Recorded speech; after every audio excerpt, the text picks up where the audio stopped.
जी सतरे अच्छी ताकू मोबाइल भय कहीं तो से मोबाइल रे जहाँ अच्छी सरपंच कहते जे मु आरंभ शेष जाए सब सुटिंग रखी पुलिस देखना हारी साजिला ए घटना कुआडे गला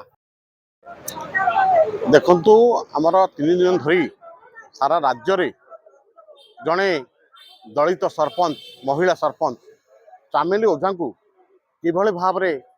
प्रशासन एवं सरकारी दल विधायक निर्यातना दे जेल भितर पूरी एक दुखद घटना एक निंदनीय घटना जितेबाला 30 पंचायत राज व्यवस्था जड़े पंचायत प्रतिनिधि 10,000 लोकंकर लोकप्रतिनिधि लोकंकर समस्या बुझापी समस्या को नहीं उपरिस्थ अधिकारी निकट जाऊँगी सेतेबेले ताको एही भली भाव निर्यातना शिकार होगा पड़ू तेबे आगामी दिन में किभली भाव में महिला माने आगु को आसबे महिला माने लोकसभा करेंगे आपण मैंने जो महिला बिल कथा कहते महिला संरक्षित कथा कहते मिथ्या प्रमाणित हम काली कौ बाप ता झील को पठेब लोक जनसभा करने प्रतिनिधित्व करने तेबे आपण जहाँ कहते मिछ कहते आमर कहवा कथा जितेबाला चामेली ओझा वीडियो को कक्ष को गले से वीडियो रे कौन थिला एवं वीडियो कक्ष रे चामेली ओझा तो जड़े जनप्रतिनिधि हिसाब से वीडियो को अभियोग करने जाइए किंतु वीडियो को निकट रे जो विधायक गुंडा माने तार मोबाइल ए सीसीटीवी फुटेज कुआडे गला एवं पुलिस एक मिथ्या मामला रुजु करिछि जे महिला जनक आमर चामेली ओझा पुलिस कनेस्टेबल को हाथ कामुड़ी देछि ताकू जीवन मारी दिया प्रयास करथिला आपण माने सोशल मीडिया देखुथिबे जे चामेली ओझा को 4 जण पुलिस टेकी नौचंदी गाड़ी भितर पुरौचंदी एवं चामेली मध्य लाइव करिसंती पुलिस माने ता हाथरू मोबाइल छड़ाई ताकू धकम धक्का करूछंती एवं 4 जण महिला कनेस्टेबल थाई पुलिस कर्मचारी थाई चामेली ओझा किभली भाव में आपण हाथ कामुड़िले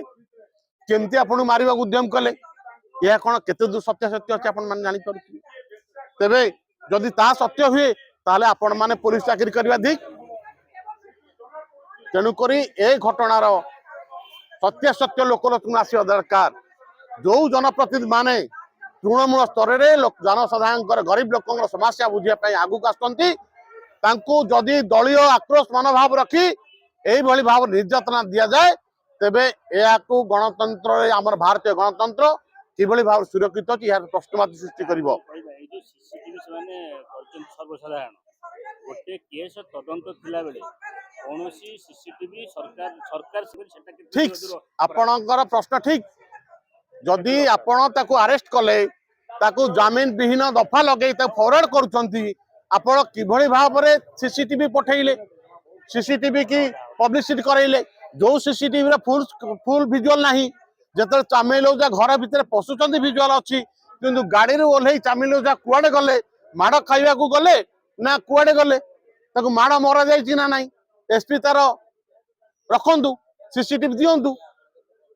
तेणु करी एथुरु जहाँ जना पड़ुछि एई जो प्रकार मिथ्या आरोप लगा जाइछि एगु तुरंत एथुरु निवृत्त रुहंतु तुरंत चामेली ओझा को जेल मुकुलार व्यवस्था करंतु नचेत आगामी दिन में 4.5 कोटी ओडिया आपन प्रश्न करेंगे एवं महिला माने माँ माने भौणी माने आपन प्रश्न करेंगे सीसीटीवी सर्वसाधारण सरकारी फुटेज सर्वसाधारण हवा कथा न जे सर्वसाधारण ता ऊपर कोन आइन किभली भाव में आपन जानिथिबे जेतेबेले जणे अरेस्ट हेकि जाउची केस मान्यवर अदालत को जाइनी सीसीटीवी जारी कला किए किए से पुलिस ऑफिसर कहा निर्देश रे सीसीटीवी आसिला आ जदि सीसीटीवी आसिला तार फुल विजुअल कुआडे गला एवं तेणुकर जो मैंने सीसीटीवी जारी कर विरुद्ध आईन एक्शन कौन है कहीं सीसीटीवी जारी कले किए निर्देश देला तो निश्चित भाव में सरपंच संघ महासंघ तरफ विरुद्ध मान्यवर अदालत द्वारस्थ होगा स्थिर कर घटनार जुडिशियल इनक्वारी हो जे दोषी ताकू दंड दि जाऊ आम आईन साथी अच्छु किंतु आईन कहूना जे जड़े महिला सरपंच से 4 जन पुलिस वाला को तंटी चिपी देला बाड़े देला ଆଉ ତା ଚାରିପାର୍ଶ୍ୱରେ ଯେତେ ପୁରୁଷମାନେ ଥିଲେ ସେମାନଙ୍କର କିଛି ଦୋଷ ନାହିଁ। ଆମେ ଭିଜୁଆଲରେ ଦେଖୁଛୁ ଯେ ଜଣେ ବିଧାୟକ ତାଙ୍କ ଖାସ୍ ଲୋକ କହୁଛନ୍ତି ସେ ଜଣେ ମହିଳାକୁ ହାତ ଧରିକି ଜୋରଦାର ଠେଲା ଫେଲା କରି ତା ମୋବାଇଲ ଛଡ଼ଉଛି। କାହିଁକି? ମୋବାଇଲରେ ଏମିତି କ'ଣ ଅଛି? ବ୍ଲକ ଭିତରେ କ'ଣ ହେଲା ସେଠି ସରପଞ୍ଚ ତାଙ୍କ 2 ଜଣ ସରପଞ୍ଚ ସାଙ୍ଗରେ ଯାଇଥିଲେ, ସେଠି ଅନ୍ୟମାନେ କିଏ କିଏ ଥିଲେ, କ'ଣ କରୁଥିଲେ, ସେମାନେ କ'ଣ କ'ଣ କହି ତାକୁ ତାର ଇଜ୍ଜତ ସହିତ ସଂହାର କରିଛନ୍ତି, ବିଭିନ୍ନ କଟୁ କଥା କହିଛନ୍ତି। ତାର ପର୍ଦ୍ଦାଫାଶ ହେବ ସେଇ ମୋବାଇଲରେ। ଆମେ ତ ସନ୍ଦେହ କରୁଛୁ ସେଠି ଭିଡ଼ିଓ ଏବଂ ବିଧାୟକଙ୍କର କିଛି ବୋଧେ ଗୁପ୍ତ କଥା ରହିଯାଇଛି, ସେଇଥିପାଇଁ ସେମାନେ ମୋବାଇଲଟାକୁ ଡିଲିଟ୍ କରିବା ପାଇଁ ମୋବାଇଲ ତାକୁ ଜୋର ଜବରଦସ୍ତି ଛଡ଼େଇଛନ୍ତି। ମୋବାଇଲକୁ ସର୍ବସାଧାରଣ ଉନ୍ମୋଚନ କରାଯାଉ, ମୋବାଇଲରେ ଯାହା ଘଟଣା ଅଛି ସତ୍ୟତାକୁ ପ୍ରକାଶ କରାଯାଉ, ଉଚିତ ତଦନ୍ତ କରାଯାଉ, ଯେ ମହିଳାକୁ ଟଣା ଉଟରା କରିଛି ତା ନାଁରେ କାର୍ଯ୍ୟାନୁଷ୍ଠାନ କରି ତାକୁ ଜେଲ୍ ପଠାଯାଉ ଏବଂ 48 ଘଣ୍ଟା ମଧ୍ୟରେ ପୀଡ଼ିତାଙ୍କୁ ଯେଉଁ ମିଥ୍ୟା